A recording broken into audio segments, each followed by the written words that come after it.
सच के साथ। नमस्कार, सिटी वाराणसी लाइव में आप सभी का स्वागत है। मैं हूं ममता चौरसिया। आइए नजर डालते हैं आज की हेडलाइंस पर। बढ़ती महंगाई और छूटती आमदनी को लेकर एपवा ने किया प्रदर्शन।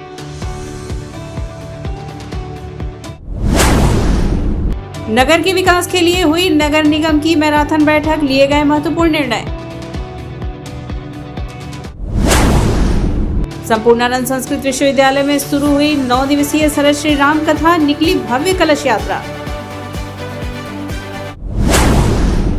और डिस्ट्रिक्ट ओलंपिक गेम्स के अंतर्गत सनबीम लहरतारा में 2 दिवसीय बैडमिंटन टूर्नामेंट का हुआ शुभारंभ। और अब खबरें विस्तार से। बढ़ती महंगाई और छूटती आमदनी को लेकर अखिल भारतीय प्रगतिशील महिला एसोसिएशन की महिलाओं ने लंका स्थित मालवीय जी की प्रतिमा के समक्ष धरना प्रदर्शन किया। अखिल भारतीय प्रगतिशील महिला एसोसिएशन की महिलाओं ने बेतहाशा बढ़ रही महंगाई, घटती आमदनी और बेरोजगारी के खिलाफ आज लंका मालवीय प्रतिमा पर विरोध प्रदर्शन किया।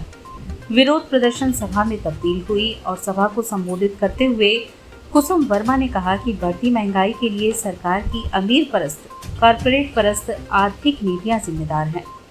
उन्होंने कहा कि जनता की जरूरतों को ध्यान में रखकर मोदी सरकार को बेलगाम बढ़ रही महंगाई को रोकने के लिए जनपक्षधर आर्थिक नीतियों को लागू करना चाहिए। प्रदर्शन में अधिकांश महिलाएं रविदास मंदिर के आसपास की बस्ती की और घरेलू कामगार हैं, जिनकी आमदनी महंगाई की अपेक्षा लगातार घट रही है। सभा को संबोधित करते हुए घरेलू कामगार शीला ने कहा कि सिर और छोटा सिर बस्ती की महिलाओं के लिए एक घरेलू उद्योग कारखाना खुले, जहां सम्मानजनक ढंग से महिलाएं रोजगार में शामिल हो सके। घरेलू कामगार सुनीता, सविता, सुमन और सीता ने कहा कि बढ़ती महंगाई के कारण घर में चूल्हा जलना मुश्किल हो गया है। गैस सिलेंडर के बढ़ते दामों ने मोदी सरकार की फ्री गैस उज्ज्वला योजना की कलई खोल दी है। हम गरीब महिलाएं चाहती हैं कि खाद्य पदार्थ के दामों को हमारे लिए सरकार बहुत कम दाम में उपलब्ध कराए और हमारे रोजगार की गारंटी के लिए घरेलू उद्योग का कारखाना खोले। देखिए, ये विरोध प्रदर्शन महंगाई को लेकर है, बेरोजगारी को लेकर है, जो महिलाएं अपने घरों में झेल रही हैं। और महिलाएं कह रही हैं कि गैस सिलेंडर से लेकर सब्जी से लेकर आटा, दाल, चावल के दाम जो है एकदम जो है इतने बढ़ गए हैं कि हम लोग खरीद नहीं पा रहे हैं। जिस लिहाज से महंगाई बढ़ रही है, उनकी आमदनी नहीं बढ़ रही। और हम कह रहे हैं कि सरकार जो है, मोदी सरकार अमीर परस्त, कॉरपोरेट परस्त आर्थिक नीतियाँ बना रही हैं। अगर वो वाकई में देश का विकास करना चाहती हैं तो उन्हें जन पक्षधर, मेहनतकश आवाम के पक्ष में आर्थिक नीतियाँ बनानी चाहिए, जिससे देश तरक्की कर सके और बेतहाशा महंगाई को कंट्रोल में लाया जा सके। नगर निगम वाराणसी कार्यालय में नगर आयुक्त शिपू गिरी ने जन सुनवाई की। नगर निगम वाराणसी कार्यालय में मंगलवार को नगर आयुक्त शिपू गिरी ने जन सुनवाई की। जन सुनवाई में नगर की स्वच्छता, वाटर लॉगिंग के साथ कई समस्याएं नगर आयुक्त से लोगों ने इस पे बात की। जन समस्याओं के समाधान के लिए नगर आयुक्त ने मौके पर मौजूद अधिकारियों को निर्देशित किया। इसके साथ ही अधिकारियों को जन समस्याओं के निस्तारण के बाद मॉनिटरिंग करने का निर्देश दिया। वहीं नगर आयुक्त ने पूर्व में जन समस्याओं के निस्तारण में लापरवाही बरतने वाले कर्मचारियों को नोटिस थमाया और चेतावनी दी कि यदि आगे से बिना शिकायतकर्ता को सूचित किए कार्य किया जाएगा तो उन पर कार्यवाही भी की जाएगी। उन्होंने बताया कि आज के जन सुनवाई कार्यक्रम में 40 लोग अपनी समस्या को लेकर पहुंचे थे। सभी की समस्या सुनने के बाद उसके शीघ्र ही निस्तारण का आश्वासन दिया गया है। जनरल समस्याएं ही हैं, सीवर की, साफ़ सफाई की और कुछ डिमांड से रिलेटेड होते हैं। जैसे नवीन विस्तारित क्षेत्र हमारे नगर निगम सीमा में जुड़ा है, उनसे रिलेटेड है। कुछ स्ट्रीट लाइट्स की शिकायतें हैं। सभी को हम लोगों ने ध्यानपूर्वक सुना है, अधिकारियों को निर्देशित भी किया गया है। बीच में हम लोगों ने लोगों पर कार्रवाई भी की है जिन्होंने लापरवाही बरती है, जैसे कि जन शिकायतों के निस्तारण में शिकायतकर्ता से संपर्क किए बिना ही अगर वो निस्तारित कर देते हैं या फिर उनको प्रॉपर्ली ब्रीफ नहीं करते हैं तो उनके ऊपर कार्रवाई भी की गई है। सभी को ये निर्देश दिए गए हैं कि अगर आप सभी समस्याओं को निस्तारण नहीं करा पाते हैं या फिर आपको समय लगता है या फिर किसी भी प्रक्रिया के अंतर्गत वो लंबित हैं, तो आप शिकायतकर्ता को अवश्य अच्छे प्रकार से आप उनसे बात करेंगे, उनको बताएंगे कि इस चीज़ में है और क्या टाइम फ्रेम है, समयबद्ध तरीके से इसका किस प्रकार से निस्तारण कराया जाएगा, तो उसके बारे में आप उनको बता देंगे। इससे लोगों को 2 सुविधाएं होंगी कि वो अनावश्यक कार्यालयों के चक्कर नहीं काटेंगे। सेकंड, लोगों को शासन और प्रशासन में भरोसा भी उत्पन्न होगा। नगर विकास के लिए नगर निगम के कार्यकारिणी समिति की मैराथन बैठक हुई। सोमवार को महापौर अशोक कुमार तिवारी की अध्यक्षता में नगर निगम स्थित कार्यकारिणी कक्ष में वाराणसी नगर निगम का मूल आय व्यय वर्ष 2023-24 कार्यकारिणी समिति के समक्ष प्रस्तुत किया गया। इस बजट पर कार्यकारिणी समिति के सदस्यगण व अधिकारीगण द्वारा कुल 7 घंटे गहन चिंतन मनन किया गया, जो वाराणसी नगर निगम के इतिहास में अब तक का सबसे बड़ा बजट पास किया गया। नगर निगम वाराणसी द्वारा मूल आय व्यय वर्ष 2023-24 में लगभग 843 करोड़ रुपए की धनराशि से नगर के विकास एवं जनहित के कार्यों हेतु बजट लेखाधिकारी मनोज त्रिपाठी द्वारा प्रस्तुत किया गया है, जिसमें नगर के पार्कों के सुधार हेतु पिछले वर्ष में 30 लाख की धनराशि को बढ़ाकर 5 करोड़ रुपए किया गया है, जिसमें ओपन जिम, सुंदरीकरण व अन्य कार्य कराने का प्रावधान किया गया है।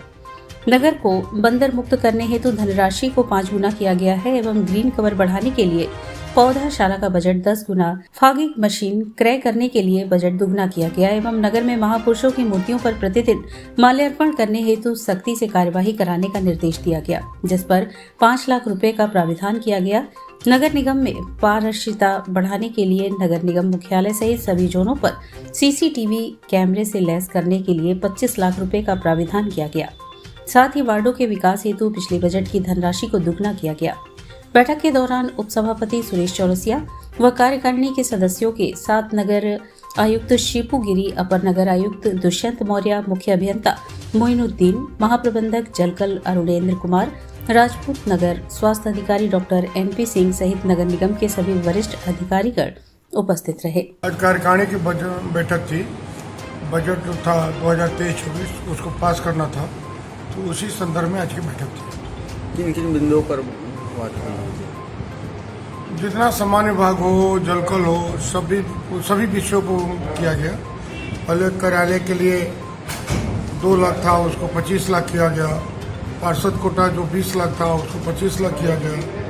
फर्नीचर में 20 से 30 लाख किया गया। जलकल में एक मुश्त योजना हम लोग आज निकाले, ब्याज दर जो पिछला था सब माफ करते हुए 1 महीने का हम लोगों ने समय दिया, कार्यकारिणी ने समय दिया कि 1 महीने के अंतर्गत जो भी जमा कर देगा जलकल का जो बकाया राशि है उसके ऊपर 1 रुपये का भी ब्याज नहीं लगेगा। जो मूल पैसा बिल है वही जमा करना है। वाराणसी जिले को 23 और ANM मिले, जिनको नियुक्ति पत्र सौंपा गया और ANM की संख्या बढ़ने से स्वास्थ्य सेवा और बेहतर होगी। उत्तर प्रदेश अधीनस्थ सेवा चयन आयोग की ओर से चयनित और 23 ANM जिले को प्राप्त हुई है।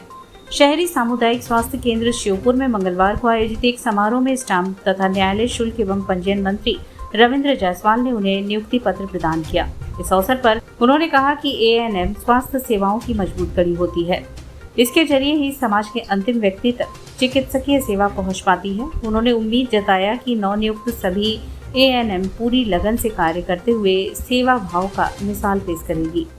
मंत्री रविंद्र जायसवाल ने कहा कि प्रदेश के युवाओं को रोजगार देने के क्रम में उत्तर प्रदेश अधीनस्थ सेवा चयन आयोग ने प्रदेश में 1573 ANM को चयनित किया है, जिनकी नियुक्ति विभिन्न जिलों में की जा रही है। इनमें 23 ANM की नियुक्ति वाराणसी के लिए की गई है, जिनको आज नियुक्ति पत्र प्रदान किया जा रहा है।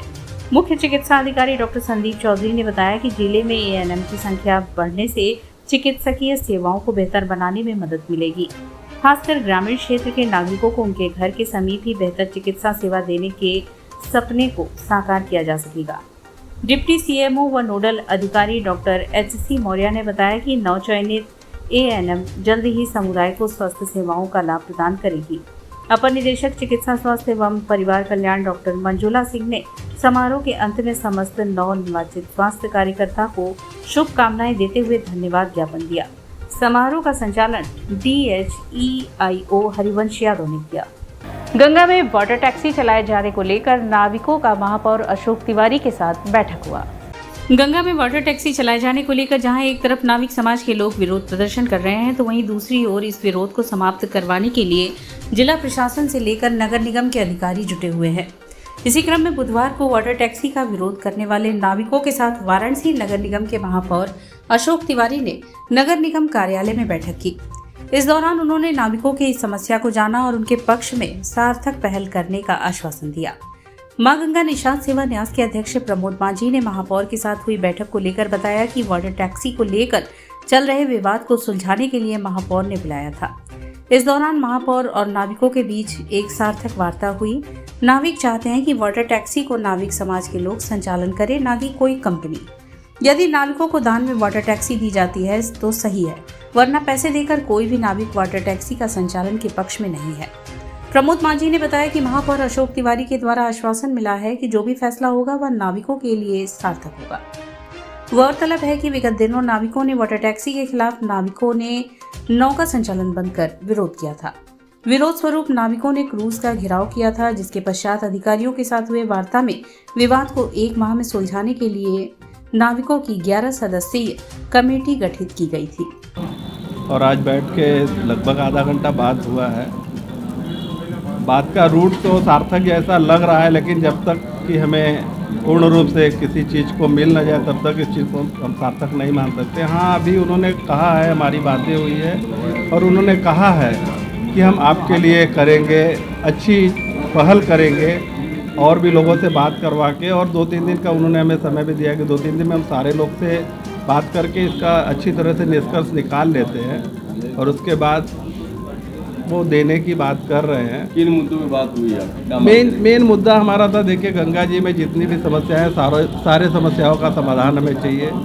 मेन मोटो अभी हम लोग का वाटर टैक्सी का चल रहा था और वाटर टैक्सी को हम लोग नहीं एक्सेप्ट करना चाह रहे हैं, लेकिन वो लोग देना चाहते हैं। तो देने की बात पर अगर ऐसा है कि वो देना ही चाहते हैं तो गंगा जी में पड़ा है तो दे देंगे निषाद समाज को, तो निषाद समाज देख लेगा। दान के रूप में हम लोग लेने को तैयार है, लेकिन पैसे देकर खरीदना थोड़ा ये टेढ़ी बात होगी, क्योंकि हम बनारस के लोग अपने अपने घाटों पर चलने वाले लोग हैं और किसी और चीज़, किसी और का नाव लेके हम लोग भाड़े पर चलाएं, ये हमारे लिए संभव नहीं है। तो देखा जाएगा, बातें होंगी। अभी तो पहले चरण की बात है, बातें आगे बढ़ेंगी। संभव होगा अगर हम लोग उस योग्य बन गए कि उसको ले लिया जाए तो उसको ले लिया जाएगा। अगर दान में देंगे तो पूरा बनारस हमारे महापौर जी का जय जयकार करेगा। भाजपा और सुभासपा के गठबंधन को लेकर पूर्व विधायक अजय राय ने भाजपा पे टिप्पणी की। भाजपा और सुभासपा के साथ हुए गठबंधन को लेकर पूर्व विधायक और वरिष्ठ कांग्रेसी नेता अजय राय ने कहा कि भाजपा ने अपने ही दल के नेताओं के हत्यारोपियों से 2024 लोकसभा चुनाव के लिए समझौता कर यह साबित कर दिया है कि माफियाओं के खिलाफ उनका अभियान महज नौटंकी है। अगर ऐसा नहीं है तो फिर राजनीतिक मर्यादा का जो पैमाना भाजपा दूसरे राजनीतिक दलों के लिए सेट करती है, फिर उससे वह खुद को परे क्यों समझती है? क्या हालिया समय में भाजपा और सुहेलदेव राजभर की पार्टी सुभासपा के साथ जो गठबंधन हुआ है वह कहीं से भी पवित्र कहा जा सकता है? श्री राय लहुराबेर स्थित अपने आवासीय कार्यालय में आयोजित एक पत्रकार वार्ता को संबोधित करते हुए बोले कि जो मुख्तार अंसारी विहिप के राष्ट्रीय कोषाध्यक्ष नंदकिशोर रोगटा, बीजेपी विधायक कृष्णानंद राय, मोहम्मदाबाद के पूर्व ब्लॉक प्रमुख भाजपा नेता श्याम शंकर राय, भावरपोल के भाजपा के तत्कालीन मंडल अध्यक्ष रमेश राय, अखिलेश राय, शेषनाथ पटेल, चालक मुन्ना यादव व सरकारी अंग रक्षक समेत संघ और भाजपा के कई प्रमुख नेताओं की हत्या में शामिल हैं।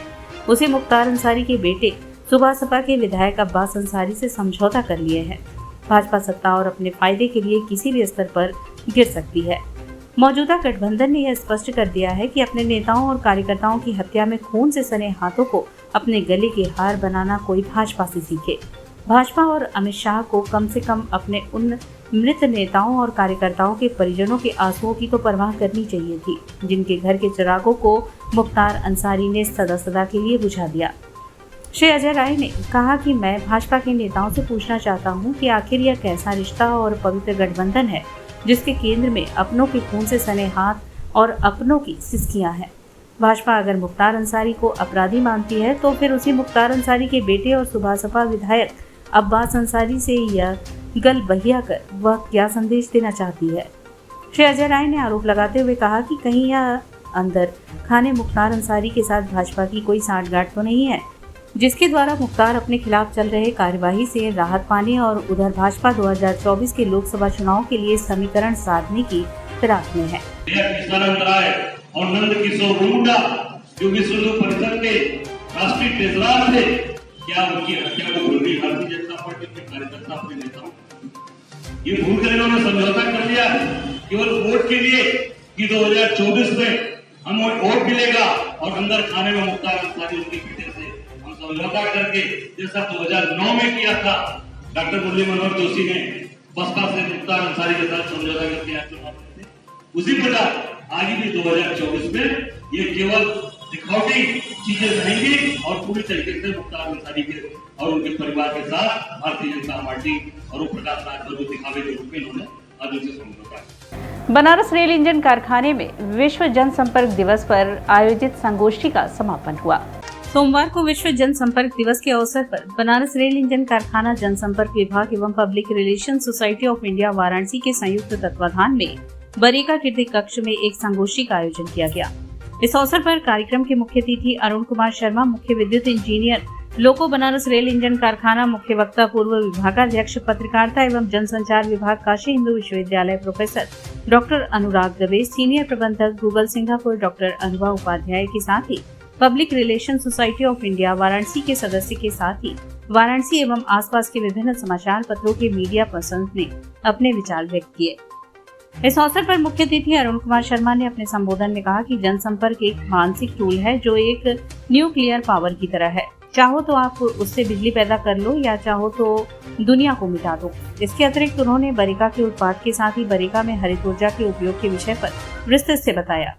पीआरएसआई के चेयरमैन ए.के. जजोदिया ने कहा कि आज के दौर में पीआर की महत्ता बढ़ती जा रही है। किसी भी संस्था की कनेक्टिविटी स्थापित करना एवं साख बनाने का कार्य पीआर का ही है। पत्रकारिता एवं जनसंचार विभाग काशी हिंदू विश्वविद्यालय प्रोफेसर डॉक्टर अनुराग दवे ने अपने वक्तव्य में कहा कि पीआर जितना ज्यादा और क्षमता से कार्य करेंगे उतना ही बेहतर रिजल्ट दे पाएंगे। छोटे से लेकर बड़े बड़े संस्था का विकास भी पीआर की भूमिका अति महत्वपूर्ण है। इस अवसर पर जनसंपर्क के क्षेत्र में उत्कृष्ट कार्य हेतु जनसंपर्क अधिकारी अखिलेश पांडे, शाकंभरी नंदन संथालिया एवं पत्रकारिता के क्षेत्र में वरिष्ठ पत्रकार पद्मपति शर्मा एवं दयानंद को मुख्य अतिथि के द्वारा पब्लिक रिलेशन सोसाइटी की ओर से सम्मानित किया गया। इस अवसर पर बनारस चैप्टर सचिव प्रदीप कुमार उपाध्याय, डॉक्टर अंकुर चड्ढा के साथ ही उपस्थित समस्त सदस्यों ने अपने विचार व्यक्त किए। अंत में धन्यवाद ज्ञापन public relation society of India कार्यकारिणी सदस्य ज्ञानेंद्र उपाध्याय ने दिया। बहुत अंडर वैल्यूड है, स्पेशली हमारे कॉर्पोरेट वर्ल्ड में। और ये मैं इसलिए ये स्टेटमेंट बोल रही हूँ कोट अनकोट अंडर वैल्यूड है, क्योंकि हर बिजनेस यूनिट का, हर टीम का, आजकल फाइनेंस टीम को ये चाहिए होता है कि आपकी वैल्यू क्या है, उसको क्वांटिफाई करो। हर किसी को चाहिए होता है अगर आपको एक टीम मेंबर चाहिए तो आप क्वांटिफाई करो कि आपने कितना वैल्यू दिया, उस हिसाब से आपकी टीम बढ़ेगी, उस हिसाब से आपको रिसोर्सेज मिलेंगे। और पीआर टीम या कॉम्स टीम ऐसी होती है जिसमें कि रिसोर्सेज तो ज्ञानी लोगों का ही रिसोर्स है, उन्हें तो और कुछ चाहिए नहीं होता, उन्हें राइट काइंड ऑफ पीपल चाहिए होते हैं अपने टीम में जिनको की नेटवर्क करना आता हो, जिनको। और यहाँ वक्त चला है एक छोटे से ब्रेक का, मिलते हैं ब्रेक के बाद। सच के साथ Facilities of Navneeta Kuvar Public School, quality education, well-qualified faculty, dance, vocal, instrumental music, robotics, art and craft, skating, karate classes, indoor and outdoor activities, use playground for kindergarten and various types of games, math, physics, biology, chemistry lab and smart library, well-maintained computer lab and classes, highly secure and GPS track conveyance facilities, educational based activities using technique tools and interesting methods for students. Navneeta Kuvar Public Schools, Swahi near BHU Hyderabad Gate, Varanasi. Mobile number 7311128462. Navneeta Kunwar public school, Swami Harsivanand public school, छात्र छात्राओं हेतु वातानुकूलित छात्रावास की सुविधा, हर युक्त खेल का मैदान, इंडोर गेम आउटडोर गेम की सुविधा, जिम, योगा, ध्यान की विशेष कक्षा, एनसीसी एबीसी सर्टिफिकेट तथा करियर काउंसलिंग की सुविधा, विज्ञान कला तथा कॉमर्स के साथ वैकल्पिक विषयों की एक लंबी श्रृंखला, कम फीस में उत्कृष्टतम अध्ययन की व्यवस्था, शहर के सभी क्षेत्रों में बस की सुविधा, विज्ञान, कंप्यूटर तथा सभी आधुनिकतम प्रयोगशाला उपलब्ध, audio video classes, Swami Harsivanand public school and hostel, शिक्षण समूह शाखाएं Garhwa Ghat, Ramna, Varanasi. Phone number 9554995413, Jagatganj Varanasi. Phone number 7408457111, Banpurwa Ramna Varanasi. Phone number 9554955412, railway station road Churk Sonbhadra. Phone number 7081109710, Marsara Ghorawal Sonbhadra. Phone number 954963199495 एवं Swami Harsivanand Mahavidyalaya Churk Sonbhadra. Phone number 7081109711। am a student of Jeevandeep Mahavidyalaya. I am proud of Mahavidyalaya for excellent faculty, best support and best infrastructure and best place. I am a student of Jeevandeep Mahavidyalaya. I am proud of Mahavidyalaya for excellent faculty, best support and best infrastructure and best place. I am a student of Jeevandeep Mahavidyalaya. I am proud of Mahavidyalaya for excellent faculty, best support and best infrastructure and best place. Varanasi live सच के साथ। और break के बाद पुनः आपका स्वागत है। उत्तर प्रदेश बार काउंसिल के पूर्व चेयरमैन हरिशंकर सिंह को सेल्स टैक्स बार एसोसिएशन की तरफ से सम्मानित किया गया। मंगलवार को सेल्स टैक्स बार एसोसिएशन के सभागार में अध्यक्ष कमलेश यादव की अध्यक्षता में उत्तर प्रदेश बार काउंसिल के पूर्व चेयरमैन व वर्तमान सदस्य हरिशंकर सिंह के स्वागत व सम्मान का कार्यक्रम आयोजित किया गया, जिसमें पूर्व चेयरमैन एवं सदस्य हरिशंकर सिंह द्वारा सेल्स टैक्स बार एसोसिएशन अधिवक्ताओं की बैठक के स्थान पर पंखा लगवाने एवं ई लाइब्रेरी व लाइब्रेरी के मद में धनराशि आवंटन करने हेतु कहा गया है, जिसे जल्द से जल्द बार एसोसिएशन को उपलब्ध कराया जाएगा। कार्यक्रम में मुख्य रूप से उपस्थित elder committee chairman Umashankar Gupta, Sudhir Saxena, Ashok Verma, Kalishankar Srivastava आदि लोग शामिल थे। कार्यक्रम का संचालन अरविंद चौरसिया एवं धन्यवाद ज्ञापन सचिव सचिन श्रीवास्तव ने किया। माननीय नीलकंठ तिवारी जी आए थे, उन्होंने टिन सेट का उद्घाटन किया, लगवाया। एक पंखे की बात थी तो हमने कहा कि भाई ये व्यवस्था कर दिया जाए जिससे हमारे भाइयों को देवता समाज को कोई कष्ट न हो गर्मी के दिनों में, इसलिए यह कार्यक्रम हुआ, आज इसलिए आए हैं। संपूर्णानंद संस्कृत महाविद्यालय में 9 दिवसीय सर श्री राम कथा का शुभारंभ हुआ। श्री राम कथा प्रेमी सेवा समिति के तत्वाधान में मंगलवार को जगतगंज स्थित संपूर्णानंद संस्कृत विश्वविद्यालय के खेल मैदान में 9 दिवसीय सर श्री राम कथा का शुभारंभ हुआ। कथा व्यास परम पूज्य संत विश्वविख्यात कथावाचक प्रेम मूर्ति प्रेम भूषण महाराज के कृपापात्र शिष्य राजन महाराज ने प्रथम दिवस कथा श्रवण कराते हुए कहा कि काशी भूमि महापुरुषों, विद्वानों, अवधूतों की भूमि है जो महादेव को सबसे प्रिय है। काशी स्वयं में सबको मुक्ति प्रदान करने वाली नगरी है जहाँ शिव सदैव विराजमान रहते हैं। राम कथा के प्रथम श्रोता के रूप में भी साक्षात विश्वनाथ जी रहते हैं। राम कथा के महात्म्य का वर्णन करते हुए राजन जी महाराज ने कहा कि जीव जब अपनी कथा सुनाता है तो वह सिर्फ व्यथा को बढ़ावा देता है। प्रभु श्री राम की कथा जीवन की व्यथा को समाप्त कर देने वाली होती है। इससे पूर्व कथा का शुभारंभ यजमान सुमीत सर्राफ, रुचि सर्राफ, विनोद सर्राफ, इंदु सर्राफ, अजय लीला, निशा लीला, गोपाल कृष्णा केडिया, विमला केडिया ने व्यासपीठ का पूजन कर किया। राम कथा के शुभारंभ के अवसर पर कबीरचौरा स्थित सरोजा पैलेस से विशाल कलश शोभा यात्रा निकाली गई। कलश यात्रा में भक्तों की भारी भीड़ उमड़ी। बड़ी संख्या में श्रद्धालु केसरिया पताका लहराते श्री राम भजन की धुन पर नाचते गाते चल रहे थे। शोभा यात्रा में सबसे आगे 501 महिलाएं लाल चुनरी में सिर पर मंगल कलश धारण किए चल रही थी। उनके पीछे पीछे बजरंग बली के भक्त बैंड बाजे की धुन पर केसरिया ध्वजा के लिए भक्ति रस में डूबते चलते रहे। उनके पीछे प्रभु श्री राम, लक्ष्मण, भरत, शत्रुघ्न सहित अन्य देव विग्रहों की झांकी घोड़े पर सवार थी। उनके पीछे शिव बारात की दिव्य झांकी प्रस्तुत करते उनके गढ़ चल रहे थे। सबसे पीछे विशाल रथ पर प्रभु श्री राम एवं माता जानकी की दिव्य झांकी सजी थी, जिसके दर्शन कर श्रद्धालु निहाल होते रहे। शोभा यात्रा रामकटोरा, लोराबीर, जगतगंज होते हुए कथा स्थल संपूर्णानंद संस्कृत विश्वविद्यालय पहुंचकर समाप्त हुई। बीएफएफ द्वारा मिस बनारस, मिस्टर बनारस व मिसेस बनारस प्रतियोगिता का आयोजन किया गया। रविवार को कैंटोनमेंट स्थित एक होटल में बीएफएफ ब्राइट फेस द्वारा मिस बनारस, मिस्टर बनारस व मिसेस बनारस प्रतियोगिता का आयोजन किया गया। इस प्रतियोगिता में बनारस सहित आसपास के जनपद से आए लोगों ने भाग लिया। शालिनी गुप्ता, आकांक्षा त्रिवेदी, आयुषी जायसवाल, विजेता सचदेवा ने निर्णायक मंडल में रहकर परिणीता केसरी को मिस बनारस, आयुष राय को मिस्टर बनारस व रुक्मणी को मिसेस बनारस के लिए चुना। इस कार्यक्रम के मुख्य अतिथि साकिब भारत, विशिष्ट अतिथि साक्षी दुबे थी। इस कार्यक्रम को संपन्न कराने में निहाल सिंह, मोहित जायसवाल, विकास शाक्य आदि ने अपनी विशेष भूमिका निभाई। मिस बनारस का खिताब जीतने वाली परिणीता केसरी ने वाराणसी लाइव के साथ हुई बातचीत में बताया कि उनका लक्ष्य एक अच्छे मॉडल बनने का है। इसके लिए वह पूरी मेहनत करेंगी। मैंने मॉडलिंग शो में पार्टिसिपेट किया था, जिसमें एक न्यू फेस बनारस को रिप्रेजेंट किया जाएगा। और ये शो हुआ था हमारा होटल मैजिक लीफ से 16 जुलाई को, जिसके ऑर्गेनाइज़र थे मोहित जायसवाल साहब। कितने बच्चे थे? इसमें 17 लड़कियां थी, 2 मिसेस थी और 9 मिस्टर थे लड़के। आगे क्या लक्ष्य है आपका? आगे मैं कैबिन क्रू बनना चाहूँगी। अभी तो फ़िलहाल मैं मॉडल बन रही हूँ बनारस की, जिससे मैं चाहूँगी कि मेरी फैमिली का नाम रोशन हो। इसके पीछे किसको श्रेय देना चाहेंगे? इसके पीछे मैं अपने मम्मी पापा को थैंक यू बोलना चाहूँगी, जिन्होंने मुझे बहुत ज़्यादा सपोर्ट किया, और जिसने मेरे ऊपर और मेहनत किया है, विकास शाक्य सर को, उनको भी मैं थैंक यू बोलना चाहूँगी।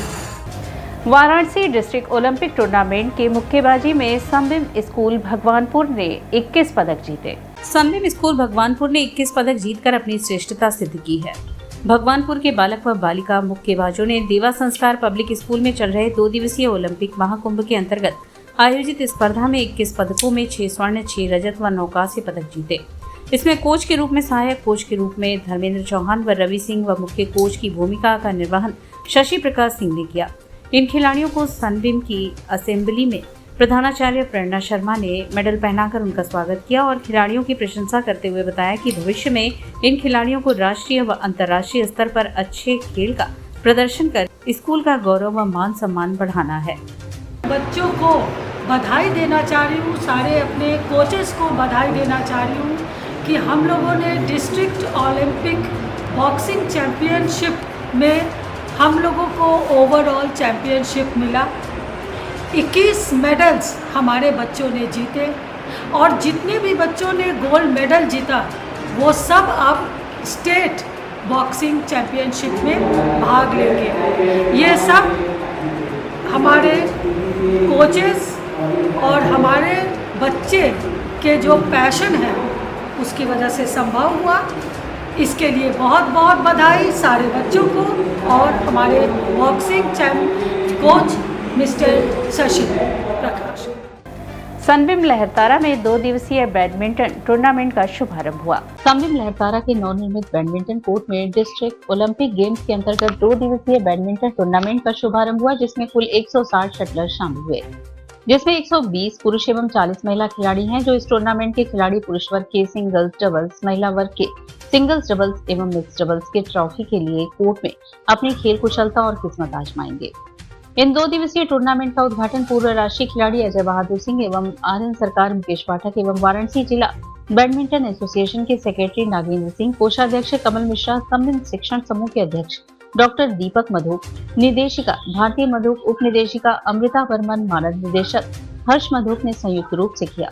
संबिम शिक्षण समूह के प्रयासों की प्रशंसा करते हुए अतिथिगण ने बताया कि जिस प्रकार शिक्षा के साथ साथ खेल जगत में बच्चों को प्रोत्साहित करते हुए संबिम परिवार नित नए कीर्तिमान स्थापित कर रहा है, वह बाकी सारे विद्यालयों के लिए अनुकरणीय है। इस मौके पर खिलाड़ियों को संबोधित करते हुए डॉक्टर दीपक मधुक ने कहा कि संबिम किसी भी व्यक्ति की प्रतिभा की चहुमुखी उन्नति के लिए हमेशा समर्पित एवं तैयार है। खिलाड़ी किसी भी देश के अनुशासन एवं समर्पण का प्रतीक होते हैं एवं उनकी उन्नति के लिए कुछ करना एक विद्यालय होने के नाते हमारा कर्तव्य है। 2 दिन का टूर्नामेंट है। बच्चों में कोविड के बाद विशेषकर जो खेलों के प्रति आकर्षण बढ़ाने का प्रयत्न है वो एक अच्छा रिजल्ट दे रहा है। बहुत अच्छे परफॉर्मेंसेस हैं और जहाँ भी हम जा रहे हैं डिस्ट्रिक्ट ओलंपिक में हर जगह काफ़ी लोग पार्टिसिपेट कर रहे हैं। 600-800 बच्चे आ रहे हैं हर गेम्स के अंदर। आज और कल 2 दिन है ये। सीनियर खिलाड़ी भी हैं? हाँ, बहुत से सीनियर खिलाड़ी, पूरे बनारस के सीनियर ओपन खिलाड़ी आ रहे हैं। जूनियर सीनियर सभी वर्गों में ये डिस्ट्रिक्ट बैडमिंटन संबिम लहरतारा के मेपल कोर्ट पे हो रही है आज और कल 2 दिन के लिए। और इसी के साथ सिटी वाराणसी लाइव का यह प्रसारण यहीं समाप्त होता है। ममता चौरसिया को दे इजाजत। नमस्कार।